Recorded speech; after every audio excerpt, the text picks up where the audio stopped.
आप देख रहे हैं अब तक news channel. Unique academy computer end coaching classes, जहां नर्सरी और जूनियर सीनियर केजी क्लासेस से लेकर 11वीं और 12वीं जमातों के लिए कोचिंग क्लासेस जारी हैं। यूनिक एकेडमी में ऑडियो और वीडियो स्क्रीन का इंतजाम भी किया गया है। 5वीं, 6ठी, 7वीं और 8वीं जमात की स्पेशल क्लासेस भी जारी हैं। उर्दू, इंग्लिश, मराठी और मैथ्स की बेसिक क्लासेस भी जारी हैं। लड़कियों के लिए बिल्कुल सेपरेट क्लासरूम। यूनिक एकेडमी में अपने बच्चों का एडमिशन करवाएं। हमारा पता याद रखिए, शहीद अब्दुल हमीद कुसुम्बा रोड, निहाल नगर पुलिस स्टेशन के सामने, मालेगांव।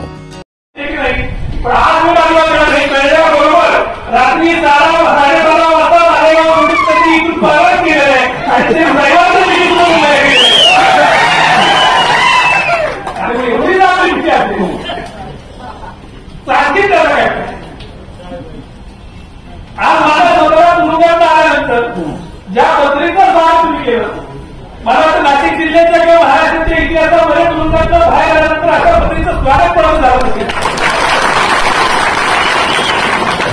आणि मला तुरुंगात गेल्याचं जरा दुःख नाही, कारण ज्या दिवशी शिवसेनेमध्ये जायचा निर्णय सन्मान्य राऊत साहेब, सन्मान्य उद्धव साहेबांच्या समोर आमचा झाला, त्या दिवशी मला उद्धव साहेबांनी सांगितलं होतं की अशा पद्धतीने काम करता, तू इतक्या लवकर प्रवेश करणार असेल तर तुला एका वेळेस तुरुंगात जावं लागेल. आणि तुरुंगात जाण्याची परिस्थिती करून पण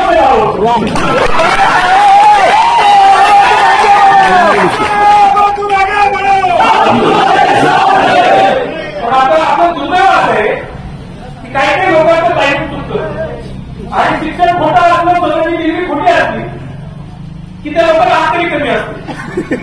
नेमकं मला लोक विधानसभेच्या निवडणुकीला तुरुंगात आणलं पाहिजे होता, तरी लोकसभेच्या निवडणुकीत आणि तेव्हा मला तुमची मदत करायला मी कमी पडलो. माझ्यापर्यंत सगळ्या बातम्या इथे येत होत्या, सातत्याने न्यूजपेपर वाचत होतो, मला टीव्ही काही उपलब्ध होऊ गेला होता आणि न्यूजपेपर मध्ये काय काय करायचं हे सगळं मला लक्षात येत होतं. ताईंची उमेदवारी जाहीर झाली आणि ताईंची उमेदवारी झाल्यावर मला समाधान वाटलं की योग्य रीतीने आपण निवडणूक हाताळू शकतो.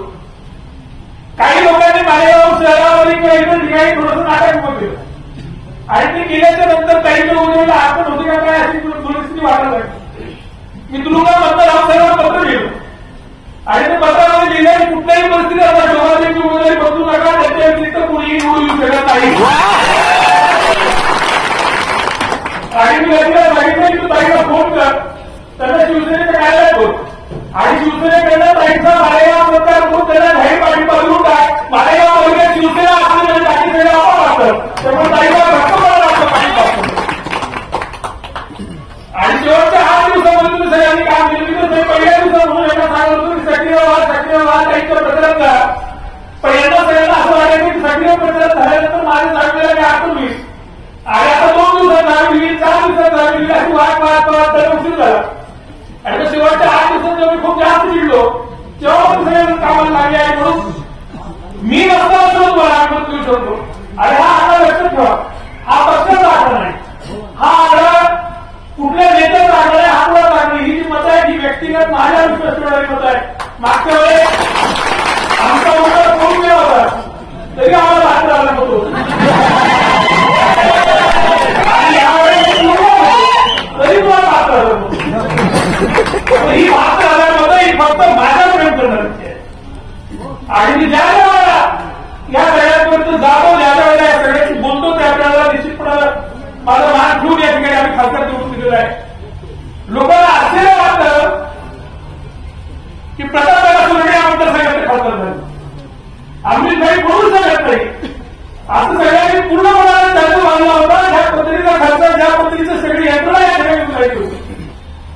मी एकटा बाहेर गेलो, माझ्यावर डिझास्टर निघाले आणि आणखी आमचे जे संजय देशमुख होते काय ते 3 लोक अख्ख्या तालुक्यातले काय माझ्याकडून होते. आम्ही 3 जण बाहेर निघालो आणि त्यावेळेला गावाला मी एकट्याने सभा घेतल्या. 1 रुपया खर्च न करता प्रतापदादा सुर्वे या मतदारसंघाचा आपले खासदार झाले हे आपण सगळ्यांनी पाहिजे.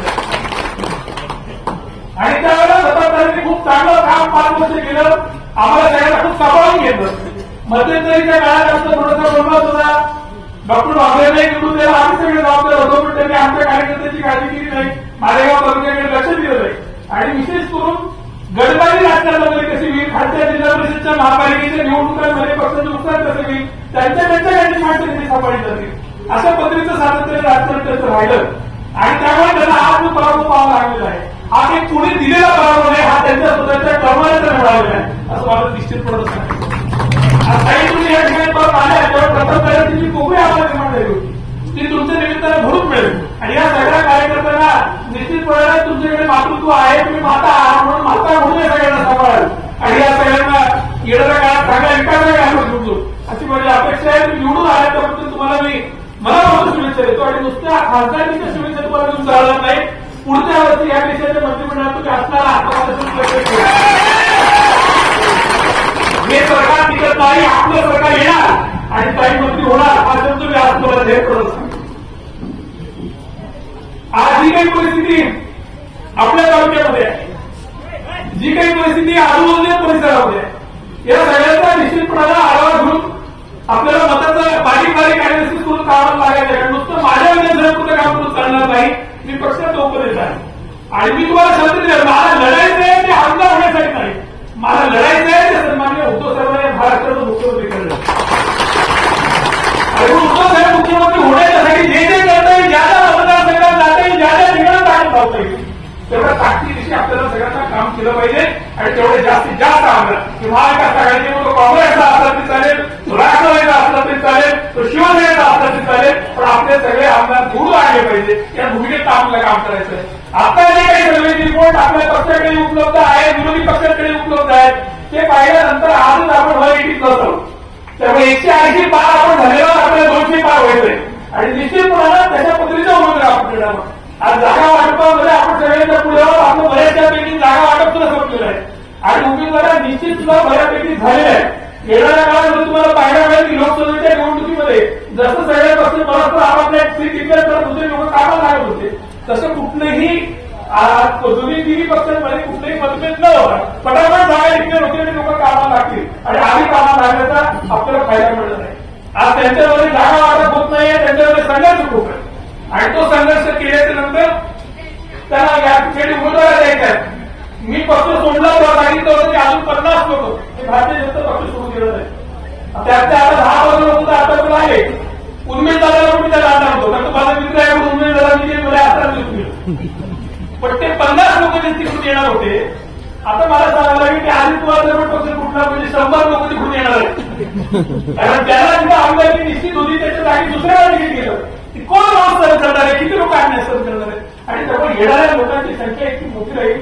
विशेषतः काँग्रेस, राष्ट्रवादी काँग्रेस आणि शिवसेनेमध्ये इतक्या मोठ्या पद्धतीने आपल्याला प्रवेश मिळणार आहे की हे सगळं चित्र या 2 महिन्यामध्ये महाराष्ट्र परिवर्तन होईल. प्रत्येक माणसाचं माझ्यासारखं धाडस करून 1 वर्ष 2 वर्ष आधी पक्षात प्रवेश करण्याची हिंमत नसते, त्यामुळे बरेचसे लोक थांबले आहेत. काही लोकांची सरकारमध्ये कामं थांबली आहेत, काही आमदारांचे पण ताकदीदार केले आहेत आणि त्यामुळे सगळे लोक थांबले. पण जशी जशी निवडणूक जवळ येईल तशी तशी मोठ्या पद्धतीने प्रवेश होताना आपल्याला वाटत दिसतील आणि मोठ्या पद्धतीने आपण या महाराष्ट्रामध्ये सत्ता संपादित करणं. फक्त सत्ता संपादित करताना आपल्यासमोर खूप गंभीर प्रश्न येणार आहे. तर आपण लाडकी भेट योजना आणली आहे, आता जुनी पेन्शन आपण देणार आहोत, राज्यावर झालेलं कर्ज 1% आहे आणि हे सगळे खर्च केल्याच्या नंतर विकास करायला तुम्हाला पैसे शिल्लक राहतील का, हा आपल्या सगळ्यांचा समोरचा प्रश्न आहे. पण मला असं वाटतं की आताचं जे सरकार चालू आहे या सरकारला खात्री आहे की परत सरकारमध्ये येणार नाही आणि म्हणून जसं डेट क्रॅफ्ट असतं तसं मृत्यूचं साठा अजून पुढचं सरकार कशा पद्धतीने आश्रय काढता येईल या पद्धतीचं काम या राज्यामध्ये चाललेलं आहे. आताचं जे काही अर्थसंकल्प झाला तो न कळल्यामुळे अजित पवार आला नाही, तो न कळल्यामुळे फडणवीस सुद्धा आला नाही, तरी सुद्धा अशा पद्धतीचा जर अर्थसंकल्प या महाराष्ट्रामध्ये दिला जाणार असेल तर तुमची आणि आमची कडेलोट करण्याचं काम हे सरकार करत आहे आणि हे सगळं थांबवावं लागेल. या राज्याला पुन्हा नव्यानं आपल्याला उभं करावं लागेल अन्यथा येणाऱ्या काळामध्ये ही लोक फार वाईट परिस्थितीमध्ये राज्य घेऊन जाणार. माझ्या समोरच्या आयुष्यामध्ये काम करत असताना मी गुन्हेगारीपासून खूप काम राहील. मी कुठल्याही क्रिमिनल माणसाची कधी माझ्या आयुष्यात सपोर्ट ठेवलं. मालेगाव तालुक्यातल्या कुठल्याही पोलिसची किंवा पोलीस प्रशासनाच्या मोठ्या अधिकाऱ्याला सांगू टाको की मी एखाद्या कार्यकर्त्याला मदत करा म्हणून मी कोणाला करून दिला असेल, मी चुकून केलं. ज्यावेळेला एखादं आंदोलन होतं सर्वसामान्य कार्यकर्त्यांची भूमिका रस्त्यावर मांडली जाते त्याला पोलीस त्रास देत असतील तर त्या वेळेला निश्चितपणे भूमिका घेतली. पण मी क्रिमिनल लोकांबरोबर तरी समज ठेवणार आहे. पण आता ज्या लोकांची मी समज ठेवणार आहे त्या लोकांना मी वाढ 9 महिने त्या लोकांबरोबर आहे, 9 महिने त्या चुकव आता त्याला आपण त्याला माझं बोलणार. त्यामुळे इथून पुढे मालेगाव तालुक्यात कुणी गायब झालं तर चुकूनही बाजूला घेऊन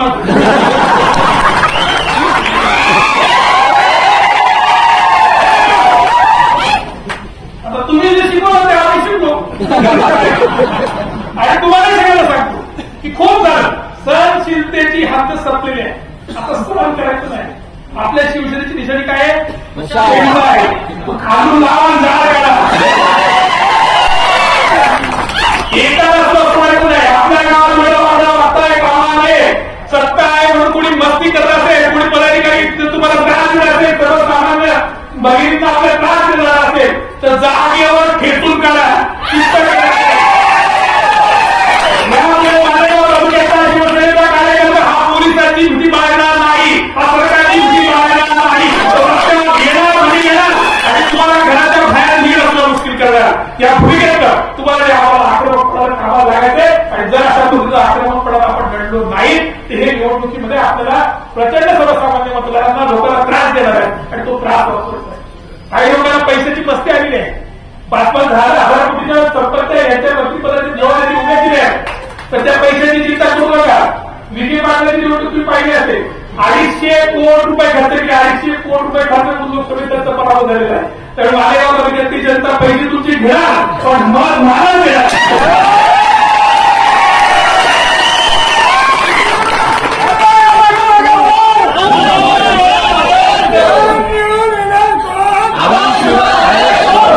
काही लोकांना तर उकळ्या फुटल्या होत्या त्याचं वाटलं तुम्ही तुरुंगात गेलो म्हणजे मी निवडून कसं मी तुरुंगात सुद्धा निवडून गेलं सांगितलं.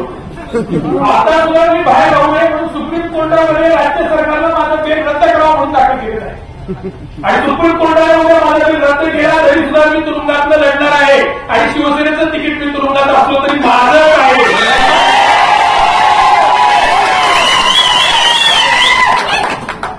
मी शिवसैनिक आहे तसा मी ठाकरे परिवाराचा सदस्य आहे.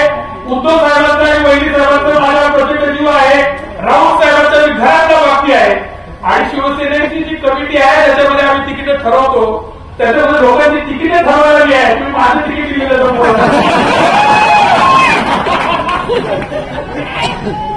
त्यामुळे प्रत्येकाने आपलं आठवण पाहून हातपाय पसरावे असं मला निश्चितपणाने सांगायचं आहे. बाकी जे आहेत त्यांना सगळ्यांना सोबत घेऊन आपण लढणार आहोत. जे नसतील त्यांच्याशिवाय लढणार आहोत. काँग्रेस, राष्ट्रवादी काँग्रेस आणि शिवसेना उद्धव बाळासाहेब ठाकरे हे 3 पक्ष या मालेगाव तालुक्यामध्ये एकच पक्ष आहेत. या भूमिकेतच आपल्याला वागायचं आणि सगळ्या संस्थांमध्ये म्हणजे प्रत्येक जिल्हा परिषदच्या असतील, महापालिकेच्या असतील, सगळीकडे आपल्याला एकत्रपणाला पुढे जायचंय. काही आपल्या जवळची माणसं थोडीशी दुरावली आहेत, काही पक्षापासून दूर गेली आहेत. ती का गेली आहेत त्याच्याशी आपण संपर्क करू, त्यांना जवळ आणण्याचा प्रयत्न करू. पण जी प्रेमाने जिंकण्यासारखी आहे त्यांना मी सोबत घेणार आहे. जी प्रेमाने जिंकण्यासारखी नाही त्यांच्या मागे मी जाणार नाही. माझा जनतेवर खास विश्वास आहे आणि मी तुमच्या भरोशावर निवडणूक करतो. मी कुठल्या पदाधिकाऱ्याच्या भरोशावर निवडणूक करत नाही हे मला स्पष्टपणे सांगितलं. आणि जोपर्यंत तुमचं माझ्यावर प्रेम आहे हे 4 मिनिट टिकलेलं आहे. ज्या ज्या निवडणुकीत मत मागितलं त्या त्या निवडणुकीला मालेगाव लोक माझ्या पाठीशी उभं राहिलं. ताई आपल्याला कोणाला मला पक्षाने आधी दिला नांदगाव विरोधीला ठरवलं 15 दिवस मला 15 दिवसामध्ये मालेगाव तालुक्याचे 3 जिल्हा परिषद गट माझ्याकडे होते. 3 गटांमध्ये 10,000-11,000 मताचं मताधिक्य गटमाला देत होते. इतकं प्रेम त्या तालुक्यात माझं होतं आणि आता तर मी माझ्या स्वतःच्या तालुक्यात होता. त्यामुळे मला कोणावर विसंबूत राहायची गरज आहे की मला कोणाचे पाय पकडण्याची गरज अजिबात नाही. आणि 4 पुढाऱ्यांचे पाय पकडण्यापेक्षा सर्वसामान्य जनतेच्या पायावर डोकं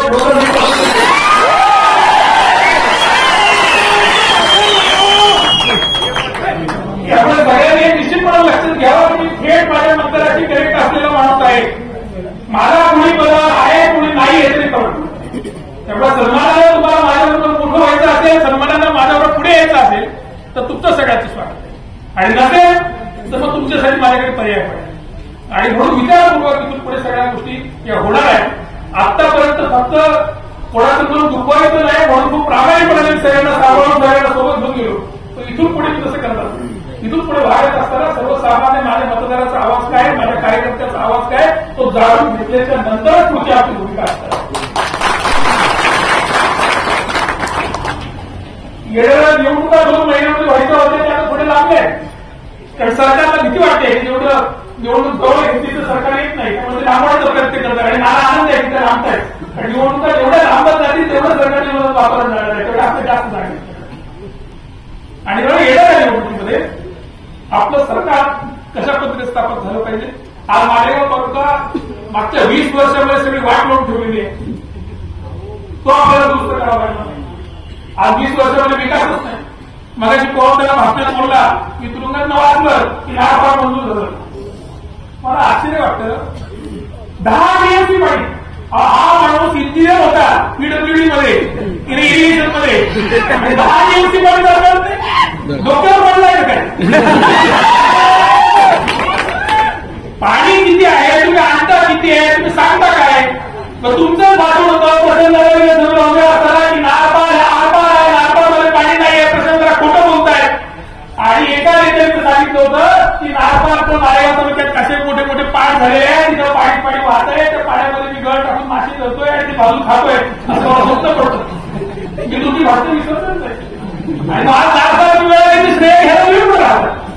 तसाही तुमचे सहकारी खासदार आहेत आपले धुळ्याचे दिंडोरीचे, त्यांनी प्रश्न विचारला आणि त्या प्रश्नामध्ये केंद्र सरकारने डायरेक्ट सांगून काढलं की ह्या प्रकल्पाला आमची मंजुरीच नाही, हा प्रकल्प फिजिबलच नाही. आणि हा जर फिजिबल नसेल, सीआर पाटलांचं उत्तर आहे फिजिबलच नसेल तर गुजरातचं पाणी महाराष्ट्राला घेणार आणि केंद्र सरकारच्या परवानगीशिवाय घेणार. मोदी त्यांचं स्वतःचं गुजरात पाणी सोडणार आहे का तुम्हाला. मग केंद्र सरकार असताना फक्त निवडणुकीच्या तोंडावर खोटं बोलायचं आणि खोटं बोलायचं. आता ते आरएनसीचे प्लॅन टाकून आता महाराष्ट्र डांबरी करायचं कॉन्क्रीट करायचं चाललंय. सगळ्या महाराष्ट्रात ह्याच कॉन्क्रीट चाललंय. आता धरणं बांधायला पण धंदा यांनी घेतला का काय माहित नाही, तेव्हा आता धरणं काढायला लागतं. जलपूजनची यात्रा चालू आहे. जलपूजनची यात्रा करायला तुम्ही तुमच्या 20 वर्षामध्ये किती टक्क्यानं सिंचन मालेगाव तालुक्याचं वाढवलं की धाई पडायला. मला या केसमध्ये तुम्ही तुरुंगात टाकलं होतं. या केसमध्ये जेव्हा मला जामीन दिला तेव्हा माननीय न्यायालय म्हटलं की ही फौजदारी केस होऊ शकत नाही, ही दिवाळी केस आहे, दिवाळी न्यायालयाचा माझ्या तुम्ही आले का सर. पण ह्या ऐकायला मला 9 महिना आता ती रेल दिवाळी न्यायालय फौजदारीमध्ये मला याची काय चिंता. आणि दिवाळी न्यायालयात सुद्धा काही ते संस्थेलाही पैसे बुडवायचे नाहीत, त्याच्या संचालकालाही पैसे बुडवायचे नाहीत. ताई आणि मी जिल्हा बँकेला होतो तेव्हा आम्ही दिलेले कर्ज आहे. जिल्हा बँक 2012 पासून 2017 पासून जिल्हा बँकेकडे प्रशासक आहे, प्रशासक असल्यापासून आम्ही त्यांच्याकडे मागणी करतोय की आम्हाला याचं ओटीएस करून द्या. 1 टाइम सेटलमेंट दिलं तर आम्ही पैसे भरायला तयार आहोत. जिल्हा बँकेने लेखी पत्र दिलेलं आहे, कोर्टाला दाखवलं की आम्ही 1 टाइम सेटलमेंट करणार नाही, आम्हाला पूर्ण पैसे हवे. आता पूर्ण पैसे तुम्ही भरला लागतात. प्रत्येक माणूस व्याजात सवलत घेतल्याशिवाय कर्ज भरतो का, ते भरायचं कसं, एवढा हा टेक्निकल मुद्दा आहे. कोर्टाला खोटे कागद दाखवले गेले की 1.5 कोटीचं मागणी पुन्हा मानलं गेलं. प्रत्यक्षात कोर्टात मी कागद दिले की आम्ही 10.5 कोटी रुपयाचं मॉर्गेज दिलं, त्या व्यतिरिक्त बऱ्याच सिक्युरिटी दिली आणि म्हणून मी आज जनतेवर आहे. तर प्रत्येक मला खोटे आणि मला या सगळ्या प्रकरणात झालेलं आहे. आणि मी ज्या दिवशी ही केस ठिकाणी लागेल त्या दिवशी सांगतो मी माफ करणार नाही. ज्या ज्या पोलिसांनी माझ्या खटले भरले त्याच्यापासून, ज्या ज्या अधिकाऱ्यांनी भरले त्याच्यापासून बँकेपर्यंत सगळ्यावरती 300 कोटी रुपयाचा आपण दुसरीचं धाव मी ठेवणार आहे. नुसतं बँकेवर आहे, पोलिसांवर ठेवणार आहे. तर तुम्हाला तपास केल्याशिवाय गुन्हे दाखल करता येत नाही, तपास केल्याशिवाय तुम्हाला अटक करता येत नाही. कुठल्या वेळेस मला 9 महिने ठेवलं. माझ्या आयुष्यातले 9 महिने काढून घेण्याचा तुम्हाला नैतिक अधिकार काय. माझ्या आईने, माझ्या वडिलांनी, माझ्या आईने काय यातना भोगल्या, या त्यांच्या आयुष्यात 9 महिने त्यांना यातना देण्याचा तुम्हाला अधिकार काय. आणि जसं सगळं म्हणून तुरुंगात ठेवायचं असेल ना, ते नाशिक जिल्ह्यातल्या हजारो लाखो शेतकऱ्यांना तुरुंगात ठेवायला गेले, प्रत्येकाने करून टाकलंय. पण या कर्जाच्या संबंधी शेतपत्रिका आम्ही काढणार, याच्यातले सगळे जनतेसमोर पाठवणार आहे. आणि ते पाठवत असताना सन्मान्य मंत्री मोदयांनी काय काय घोटाळे करून ठेवलेले आहेत, यांच्या ईडीकडे, सीबीआयकडे काय काय तक्रारी दाखल करून ठेवलेल्या आहेत, त्याची यांनी उत्तरं दिलेली नाहीत. त्याची संपूर्ण प्रश्नावली तुम्हाला छापणार आहे, त्याची उत्तरं त्याला ह्या निवडणुकीला सामोरं जाता यायची आहे. आणि इतकी स्ट्रॉंग दाखल करून ठेवले, माझ्या व्यक्तीचं नाही, राऊत साहेबांच्या सुद्धा आम्ही तक्रारी दाखल करून ठेवलेल्या आहेत. आणि फक्त निवडणूक होऊ द्या. मागच्या महिन्यामध्ये तुम्हाला आठवत असेल या पालकमंत्री मला 9 महिने तुरुंगात ठेवला, याला किती दिवस तुरुंगात टाकली विचार. त्यामुळे आपल्याकडे माफी नाही, व्याजासह परतफेड करावं. आणि हिशोबाला मी खूप पक्का आहे, मी कॉमर्सचा विद्यार्थी आहे, मी मॅनेजमेंटचा विद्यार्थी आहे, मला हिशोब. आणि ज्या तुम्हाला सगळ्यांना त्रास झाला, जो सगळ्या त्रास भोगावा लागला, याचा सगळ्यांचा पुढे उठवला हा आपण सगळे घेऊ. या निवडणुकीच्या बाबतीमध्ये कोणाला शंका वाटत असतं, माझ्या शंका नाही. आज तुम्ही निवडणूक काढली, आज तुम्ही प्रेम केलेला, हे अनेक लोक आमदार झाले, खासदार झाले, मंत्री झाले, पण त्यांना हे प्रेम पाहायला मिळालं नाही. एखाद्या महाराष्ट्राचा मंत्री होण्यापेक्षा सुद्धा आज तुम्ही जे प्रेम दिलं हे माझ्यासाठी अत्यंत महत्वाचं होतं. याची जाणीव ही जन्मावर भेट, ज्या प्रेमाला ज्या विश्वासाला तुम्ही सगळे जण माझ्यावर व्हायला आणि माझ्या वाटेचे आरोप झाले तरी देखील तुम्ही हटला नाही, याचा मला निस्तार मिळाला नाही. इथून पुढे काय करणार आहे, यांची बुद्धिमत्ता किती आपल्याला माहिती आहे. आता पुढे यांच्याकडनं जेल झालं मी घाबरत नाही हे कळलं, आपण पुन्हा टाकलं तरी लढणार हे कळलं, तुम्हाला सगळ्यांना पाहून ते हारणार हे पण कळलं. माझं पुढे आता पुढे काही नाही, हे आपल्या नावाने खोटे मॅसेज तयार करतील, खोटे व्हिडिओ तयार करतील, खोट्या क्लिप तयार करतील, पण मी तुझं झालं नाही.